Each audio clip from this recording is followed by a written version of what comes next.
नमस्ते बच्चों, इस सत्र के 15वें लेक्चर और इस पाठ के तीसरे लेक्चर में आप सभी का स्वागत है। हम पढ़ रहे थे तीसरा पाठ धारा विद्युत। पिछले लेक्चर में बच्चों हमने पढ़ा मुक्त इलेक्ट्रॉन, विद्युत धारा और ओम का नियम। आज हम पढ़ने जा रहे हैं बच्चों, पहला टॉपिक है अपना प्रतिरोध और प्रतिरोधक, यानी चालक का प्रतिरोध और प्रतिरोधकता। बच्चों, इस पाठ के शुरू में ही मैंने आपको बताया था कि चालक जो होता है, चालक यानी विद्युत का सुचालक, उसमें मुक्त इलेक्ट्रॉन पाए जाते हैं। ये मुक्त इलेक्ट्रॉन पूरे सुचालक तार में यादृच्छिक गति करते रहते हैं, यानी मनचाही दिशा में विचरण करते रहते हैं। पर अगर उसी सुचालक तार को विद्युत सेल के दोनों अग्रों से जोड़ दिया जाए, तब क्या होता है?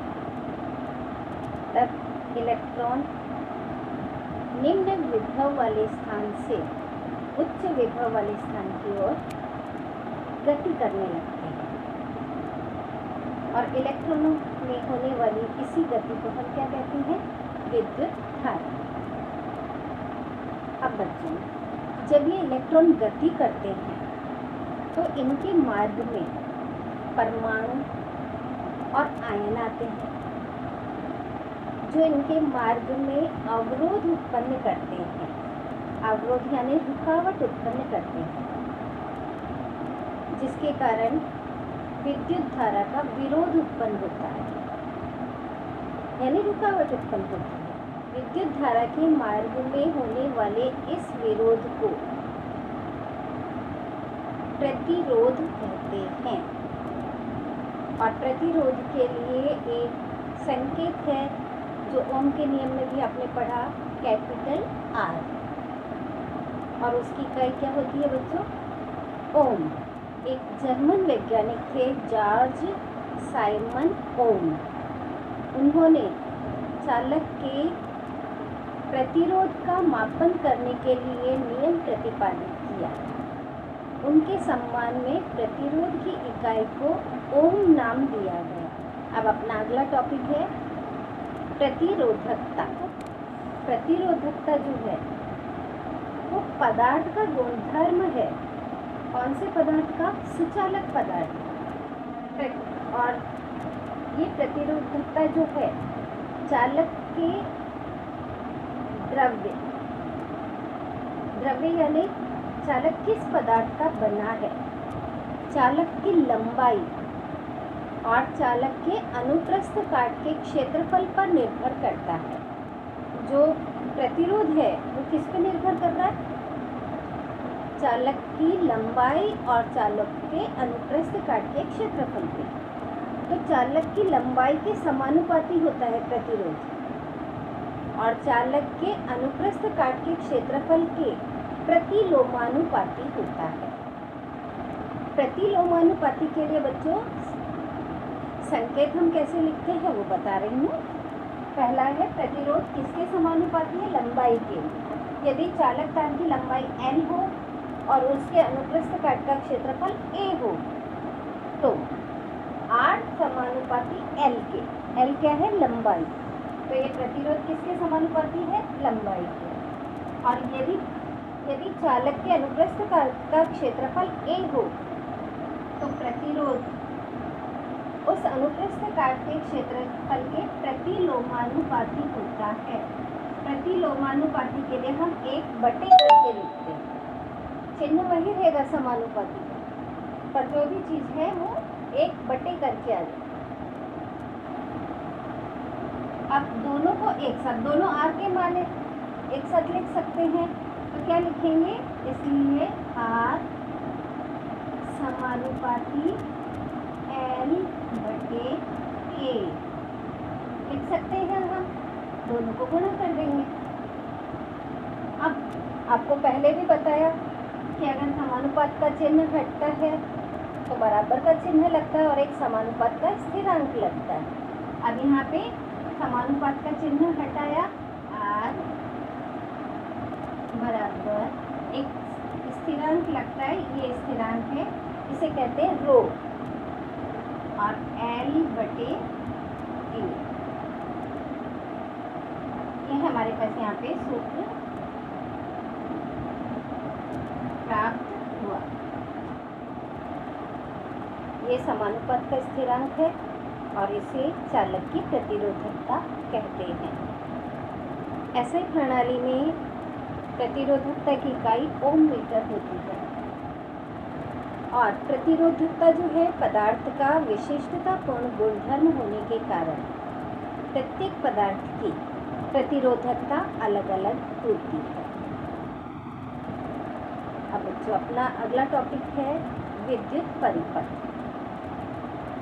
विद्युत परिपथ हम किसे कहते हैं? विद्युत सेल के दो अग्र होते हैं, मैंने बताया था, एक प्लस और दूसरा माइनस।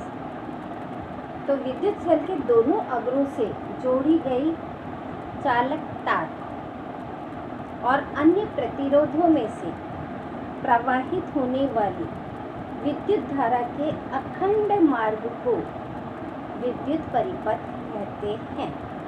तो ये विद्युत परिपथ की परिभाषा है। अब यहाँ पे मैंने एक आकृति बनाई है विद्युत परिपथ की, उसे देखते बच्चों। ये एक परिपथ आपको दिखाई दे रहा है। इस परिपथ में यहाँ पे ये विद्युत सेल जुड़ा हुआ है। सेल के दो भाग हैं, दो अग्र हैं, एक प्लस और दूसरा माइनस। ये निम्न विभव और ये उच्च विभव। अमीटर जुड़ा हुआ है, दिखाई दे रहा है।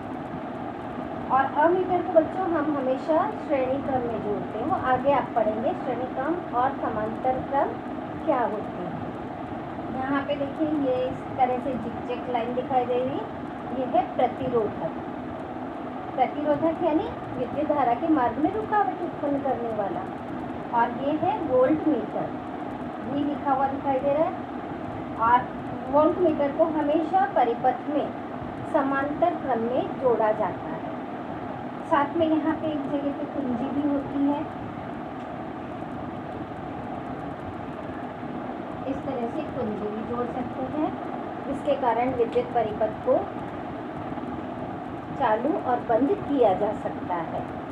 तो इस तरह से सभी उपकरणों को तार के द्वारा, तार आपने देखा बिजली का तार जो होता है उसके द्वारा सभी उपकरण को जोड़ दिया जाता है। तो एक आकृति तैयार हो जाती है हमारे पास, जिसे हम कहते हैं विद्युत परिपथ।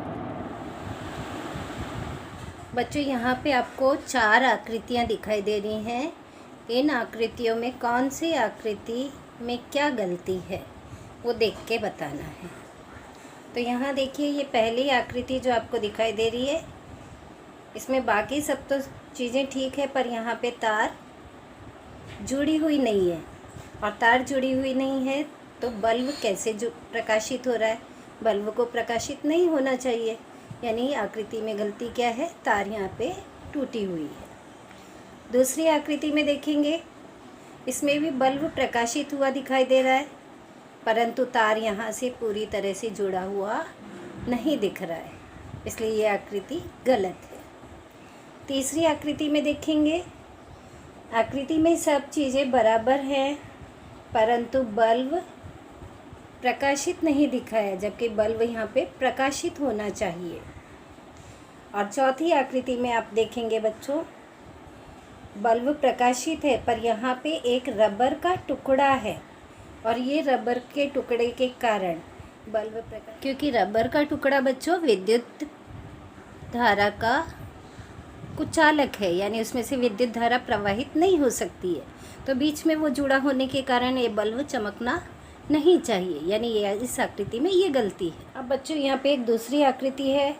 इन ए बी सी डी और ई आकृतियों में से ए और ई दोनों आकृतियाँ एकदम सही हैं, परंतु बी सी और डी में से बल्ब क्यों नहीं जलता है? बी में बल्ब क्यों नहीं जल रहा है? क्योंकि तार यहाँ पे टूटा हुआ है, दिखाई दे रहा है आपको। सी में बल्ब क्यों नहीं जल रहा है? क्योंकि तार यहाँ पे कनेक्शन कंप्लीट नहीं है। और डी में बल्ब क्यों नहीं जल रहा है? क्योंकि तार के दोनों सिरों को एक ही अग्र से जोड़ दिया गया है, दूसरे अग्र से कुछ भी जोड़ा हुआ नहीं है, इसलिए ये बल्ब भी नहीं चमक रहा है। तो बच्चों आपको ये आकृतियाँ देखने के बाद अब समझ में आ गया विद्युत परिपथ यानी क्या। सभी तार और सभी उपकरण व्यवस्थित रूप से जुड़े होने चाहिए, तभी उनमें से विद्युत धारा प्रवाहित होगी, अन्यथा नहीं। तो बच्चों आज के लिए इतना ही। धन्यवाद।